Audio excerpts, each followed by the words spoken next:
جی میرے خیال سے واقعی سوچا جا رہا ہے کہ اسمبلی کی مدت کو جو ہے وہ بڑھایا جائے؟ کیا کہہ رہے ہیں راجہ ریاض صاحب؟ دیکھیے راجہ ریاض صاحب پر بعد میں آتے ہیں، لیکن یہ باز گشت ہم نے پہلے بھی سنی ہے، اگر آپ کو یاد ہو تو کہا جا رہا تھا کہ آئین میں اس کی گنجائش ہے کہ آپ 6 مہینے کی ایمرجنسی لگا سکتے ہیں، آئین میں اس کی گنجائش ہے کہ اگر لا اینڈ آرڈر سچویشن ایسی ہو تو بھی آپ 6 مہینے کی مدت بڑھا سکتے ہیں۔ تو یہ مدت بڑھانے کا کانسیپٹ جو ہے یہ آئینی تو ضرور ہے، اور اس کے اوپر بات بھی ہوتی رہی ہے، کیونکہ جو جنگ چل رہی تھی between the judiciary and the government, تو اس میں جس طرح کے اشارے جوڈیشری سے مل رہے تھے اسی طرح کے ری ایکشن حکومت کی طرف سے آ رہے تھے، تو لگتا یہ تھا کہ کہیں یہ معاملہ جو ہے لٹکا کے الیکشن کو اکتوبر سے بھی آگے نہ لے جائیں، تو یہ ایک وقت میں بات ہوئی تھی۔ لیکن یہ جو بات ہے یہ چونکہ اپوزیشن کے لیڈر ہیں اسمبلی میں، اور ان کا یہ کہنا کہ اگر حکومت ایسا فیصلہ کرتی ہے تو ہم اس کا ساتھ دیں گے، اچھا، یہ ایک طرح سے اس مردے میں پھر سے جان ڈالنے والی بات ہے، کیونکہ یہ اگر اسمبلی کے اندر موجود اپوزیشن کے رہنما اگر یہ بات کریں تو اس کے پیچھے کوئی نہ کوئی پس منظر ضرور ہے۔ میں یہ تو نہیں جانتا، نہ مجھے ابھی اس کا اندازہ ہے کہ ان کا اصل مقصد کیا ہے، لیکن وہ جو بات مجھے سمجھ میں آ رہی ہے وہ یہ ہے کہ حکومت جو بھی فیصلہ کرے گی ہم اس کا ساتھ دیں گے، اور وہ میرے خیال سے نیچرل ہے۔ سب کو پتہ ہے کہ جب پی ٹی آئی نے استعفے دیے تھے، ان لوگوں نے نہیں دیے تھے استعفے، تو ظاہر ہے وہ حکومت کی خوشنودی کے لیے کوئی بھی فیصلہ ایسا کرے گی۔ لیکن یہ بخاری صاحب مجھے بتائے گا کہ یہ ان کا ذاتی بیان ہو سکتا ہے یا پارٹی پالیسی؟ کیونکہ پارٹی کے حوالے سے تو ہم سن رہے تھے کہ پارٹی چاہتی ہے کہ الیکشنز اب ہو جائیں۔ دیکھیے گزارش یہ ہے کہ جہاں تک وہ چونکہ پی ٹی آئی کی نمائندگی کرتے ہیں نا، وہ اپوزیشن میں تو as P T I leader بیٹھے ہوئے نا، اصل میں یہ ایشو 2 بڑی جماعتوں کے درمیان ضرور ڈسکس ہوا ہے، اچھا، وہ ہے پیپلز پارٹی اور پاکستان مسلم لیگ نواز۔ اب یہ حوالہ آ جائے گا واپس پھر وہی دبئی کی ملاقاتوں کا، جس کی طرف شازیہ مری صاحبہ نے بھی اشارہ دیا ہے۔ وہ یہ کہتی ہیں کہ یہ ساری بھی جو خبریں چل رہی ہیں اخبارات میں، جو میڈیا چینل کے اوپر ٹاک شوز میں جو باتیں ہو رہی ہیں، یہ سب ان کے نزدیک بےمانی ہے، کیونکہ کوئی فیصلہ نہیں ہوا ہے۔ اچھا، یہ اس طرح کی پوزیشن اس وقت لی جاتی ہے جب پریشر نہیں تو کیا بڑھانا کیا ملاقات تو ہوئی، کھانا وانا کھایا، بس آ گئے؟ میرے خیال سے وہ یہ تاثر دینے کی کوشش کر رہی ہیں، لیکن ایسا نہیں ہے۔ ہوتا یہ ہے کہ جب اختلافات کی باتیں ہم سنیں نا بڑی پارٹیوں کے بیچ میں، تو اس کا مطلب یہ ہے کہ کوئی نہ کوئی ایشو بنانا مقصود ہے۔ دوسری بات یہ ہے کہ جب بھی کبھی کوئی اتحاد بنتا ہے بڑی پارٹیوں کے بیچ میں، چاہے وہ انتخابی اتحاد ہے، چاہے وہ سیاسی اتحاد ہے، تو ہم چلتے ہیں ذرا تھوڑا سا پیچھے جائیں 2006 میں، 2005 2006 میں ایفرٹس کے بعد جو مشتاق جمہوریت ہوا تھا، اس میں بنیادی طور پر یہ فیصلہ ہوا تھا کہ جس کے پاس بھی ایم این ایز کی تعداد زیادہ ہوگی وزیر اعظم اس کا ہوگا، اور اس کے اوپر عمل بھی ہوا۔ صحیح ہے، یعنی یہ کوئی ایسی بات نہیں ہے، مطلب اس میں کوئی لڑائی جھگڑا نہیں ہے کہ طے شدہ ہاں بات؟ پاور شیئرنگ کا فارمولہ جو ہے وہ بڑی پارٹیوں کے بیچ میں دوبارہ طے ہونے کا مرحلہ شروع ہو گیا ہوا ہے۔ دبئی کو میں سمجھتا ہوں کہ اس مرحلے کا آغاز ہے، نقطہ آغاز ہے۔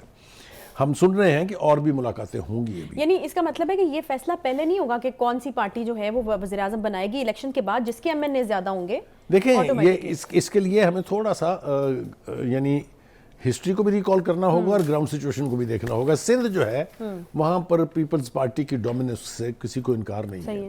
اسی طرح سے پنجاب میں پاکستان مسلم لیگ نواز کی جو اکثریت ہے وہ یعنی مسلمہ ہے، اس کو آپ انلیس کے الیکشن رزلٹ اس کو انڈو کر دیں، لیکن یہ جنرل امپریشن یہی ہے۔ لہٰذا پیپلز پارٹی کی خواہش یہ ہے کہ اسے پنجاب میں کچھ سیٹیں مل جائیں تاکہ وہ اپنی سندھ کی جو قوت ہے اس کا استعمال کر سکے۔ مطلب کہنے کا یہ ہے کہ اگر سندھ کی سیٹیں ملا لی جائیں، بلوچستان سے بھی آپ کو پتہ پیپلز پارٹی کی سیٹیں ہیں، کے پی کے میں بھی کچھ ہیں، اور پنجاب میں بھی انہیں کچھ مل جاتی ہیں، ساؤتھ پنجاب خاص طور سے جہاں ان کا خیال ہے، تو وہ اگر 90 80 85 سیٹوں کے ساتھ آئیں گے تو ایک قوت بن جائے گی نا نیشنل اسمبلی کے اندر۔ تو یہ جو ہے یہ اب طے ہونا باقی ہے۔ اب دیکھنا یہ ہے کہ کیا اس قسم کی کوئی انڈرسٹینڈنگ ہوتی ہے دونوں بڑی پارٹیوں کے بیچ میں کہ کوئی انتخابی اتحاد ہوگا، جس کا مجھے کوئی امکان نظر نہیں آتا، کیونکہ دونوں ہی پارٹیاں جو ہیں یہ اعلان بھی کر چکی ہیں اور ان کی جو لیڈرشپ ہے اس نے کہا بھی ہے کہ ہم علیحدہ الیکشن لڑیں گے۔ ہاؤ ایور جو ہم نے دبئی کے حوالے سے بات سنی وہ یہ تھا کہ آصف زرداری صاحب نے یہ کہا ہے کہ یہ جو ہمارے 5 بڑے ہیں پنجاب کے، ان کے مقابلے میں آپ اپنا کینڈیڈیٹ نہ کھڑا کریں۔ تو یہ بھی ایک طرح کا کڈ پروکو ہو سکتا ہے کہ اسی طرح سے پی ایم ایل این بھی ان سے تقاضا کرے کہ سندھ میں آپ ہمیں پھر تھوڑی سی گنجائش دیں۔ یہ ابھی فائنل شکل اس کی کوئی نہیں ہوئی ہے۔ وہ میں نے کہا نا کہ وہ اگر جب ایشو بنانے ہوتے ہیں نا تو اس طرح کے بیان آتے ہیں، مثلا نیر بخاری صاحب نے کہا کہ ہمیں شہباز شریف صاحب آئندہ کے یعنی اگلے پرائم منسٹر کے طور پہ قبول نہیں ہے۔ اب وہ نیر بخاری صاحب کی جو حیثیت ہے پارٹی میں وہ بھی ہمارے سب کے سامنے ہے۔ ان کا یہ بیان جو ہے اسے پارٹی کا بیان نہیں کہہ سکتے ہم. یہ میرے خیال سے ایک درفنتنی چھوڑی گئی ہے. آپ کو لگتا ہے کہ یہ بیان جو ہے وہ اس طرح کا بھی ہے کہ اس کو جو ہے اس پر غور و فکر کیا جائے؟ کیونکہ کل ہم اس بارے میں بات کر چکے ہیں مسلم لیگ نون کی طرف سے، تو اب وہ کینڈیڈیٹ ہوں گے بھی نہیں وزیر اعظم کے. نواز شریف صاحب کی بات ہو رہی ہے. دیکھیے وہ تو آنے والا وقت ثابت کرے گا نا کہ جی وہ آتے ہیں کہ نہیں آتے ہیں. اچھا، لیکن میرا خیال یہ ہے کہ جس طرف ہمیں جانا یہ دیکھیں یہ زیادتی ہے. ایک تو آپ ہمیں ڈیٹ دے دیتے ہیں کہ اس ڈیٹ پہ آ رہے ہیں اور پھر کہتے ہیں یہ تو وقت ڈیٹ پہ میں ابھی قائم ہوں اپنے یہ تو پھر ڈیٹ پہ میں اپنی قائم ہوں. نہیں آتے. لیکن دیکھیں نا ایونچولیٹیز کا پتہ نہیں ہے. اب میں آپ آگے ہم نے تذکرہ کرنا ہے چونکہ بہت ساری باتیں اور ہونی ہیں. اچھا بخاری صاحب، ایک سوال جو بڑا امپورٹنٹ ہے جس کے بارے میں ہم بھی بات کرتے رہے ہیں کہ چیئرمین پی ٹی آئی کی گرفتاری جو ہے وہ ہو سکتی ہے، کب ہوگی؟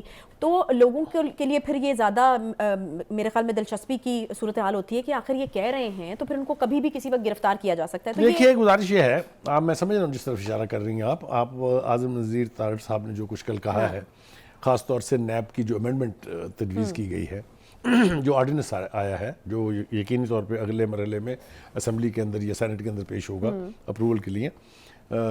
دیکھیے اس کی فلسفی سمجھنے کی ضرورت ہے. کو متعدد نوٹسز دیے نیب نے، وہ حاضر نہیں ہوئے. اسی طرح سے بزدار صاحب جو ہیں ان کو 13 نوٹسز دیے گئے، وہ 2 دفعہ آئے اور اب انہوں نے کہا کہ میں نہیں آؤں گا. اب یہ نیب جو ہے اس کو اتنا نان سیریسلی لینا جو ہے نا، اس کی وجوہات یہ ہیں کہ اسی حکومت نے جو امینڈمنٹس کی ہیں نیب میں، اس میں گنجائش بہت ہے. دیکھیے نیب کا پروسیس سمجھنے کی ضرورت ہے. یہ 4 مرحلوں کا پروسیس ہے. پہلا یہ ہے کہ کمپلیٹ آئی، اس کی ویریفیکیشن ہونی ہے. دوسرا ہے کہ اس کی ویریفیکیشن کے بعد انکوائری ہونی ہے. ٹھیک ہے. انکوائری کے بعد انویسٹیگیشن ہونی ہے، تفتیش جس کو کہتے ہیں. اس کے بعد ریفرنس بنے گا اور ٹرائل شروع ہوگا. ٹھیک ہے.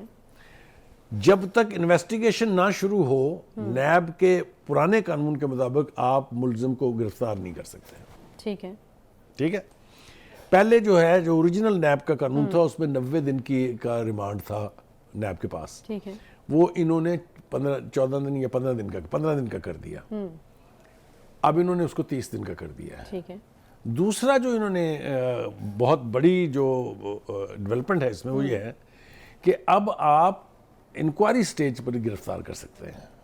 اچھا، تو یہ بڑی اب ڈیولپمنٹ اس کے لیے میں حوالہ دوں گا آپ کا. اس سے پہ تو بڑی گرفتاریاں ہو سکتی ہیں. اس پہ عثمان بزدار گرفتار ہو سکتے ہیں. لاسٹ آخری خان دفعہ صاحب گرفتار ہو سکتے ہیں. جب کو نیب نے اٹھایا تھا تو آپ کو یاد ہے وہ 2 دن مہمان رہے تھے وہاں پولیس کا جو ٹریننگ جو اسکول ہے اس کا جو ریسٹ ہاؤس ہے اس میں.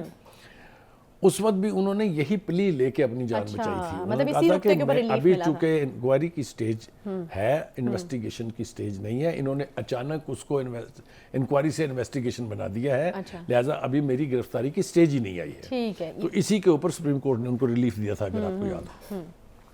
ہیونگ سیڈ دیٹ، میرا خیال یہ ہے کہ یہ کہا تو یہی جا رہا ہے کہ یہ P T I chief specific law ہے.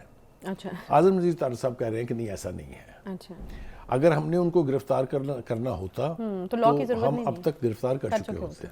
کوئی وہ کہتے ہیں کہ قانون میں کوئی رکاوٹ نہیں تھی انہیں گرفتار کرنے میں، لیکن وہ کہتے ہیں کہ مشکلات پیش آ رہی ہیں. مثال کے طور پہ ایک ملزم کو آپ نے نوٹس دیے، جس طرح میں نے حوالہ دیا آپ کو عمران خان کا یا پی ٹی آئی کے جو چیف ہیں ان کا اور عثمان بزدار صاحب کا. ان کو 10 نوٹسز ہوئے ہیں، وہ نہیں آئے نیب میں. ٹھیک ہے.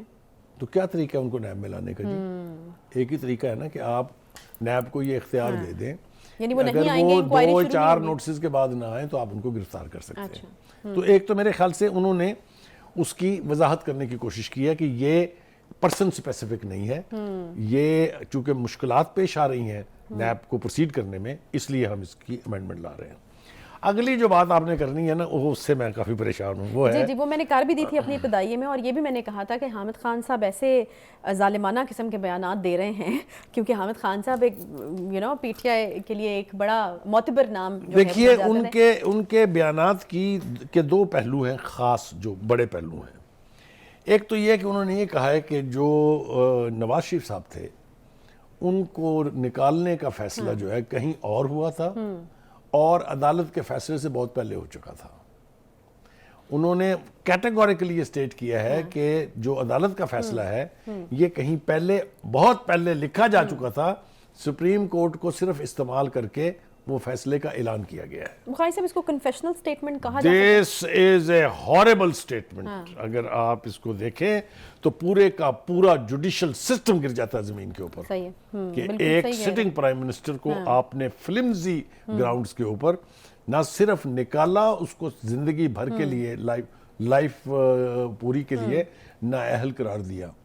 ایک ایسا پرائم منسٹر جو ووٹ کے ذریعے الیکٹڈ تھا جس کو آپ نے ڈسکوالیفائی کر دیا فلمزی گراؤنڈ پر. پاناما کی بات سی, پاناما میں کچھ نہیں ملا کیونکہ ان کا نام ہی نہیں تھا پاناما میں, تو اقامہ پہ اس کو نکال دیا.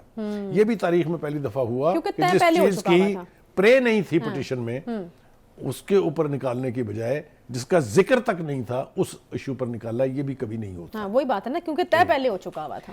دوسری بات جناب وہ یہ اب اس سے بھی زیادہ خوفناک ہے اور وہ ہے پی ٹی آئی کے الیکشن کے حوالے سے. اچھا, فیاض الحسن پی چوہان ٹی آئی کے الیکشن کے حوالے سے بھی دو اشخاص بولے ہیں.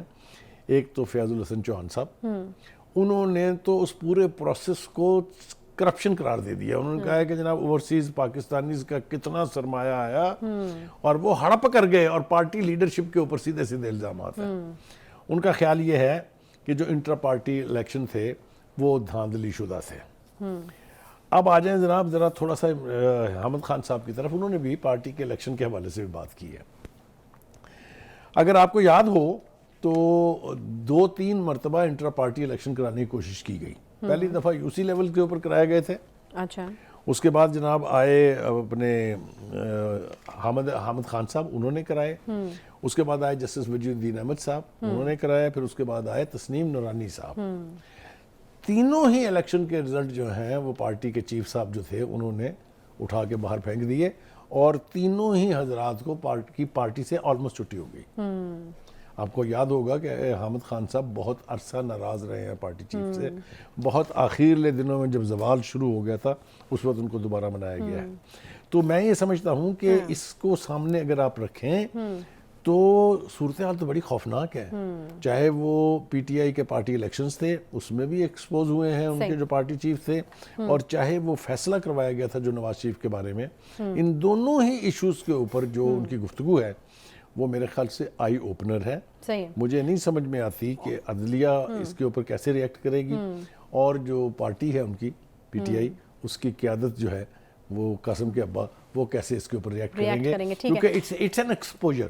اس سے پتہ یہ چلا کہ وہ داری کے وہ جو آنیسٹی کے وہ جو ٹرانسپیرنسی کے دعوے کیے جاتے تھے وہ سارے کے سارے فالس تھے. صحیح ہے, ٹھیک ہے. ایک چھوٹا سا یہاں پہ بریک لے لیتے ہیں. چیزیں ابھی اور بھی بہت ساری کور کرنی ہیں ہمیں, لیکن ایک چھوٹا سا کوئکلی ہم یہاں پر بریک لیتے ہیں. بریک کے بعد واپس آتے ہیں, ساتھ رہیے.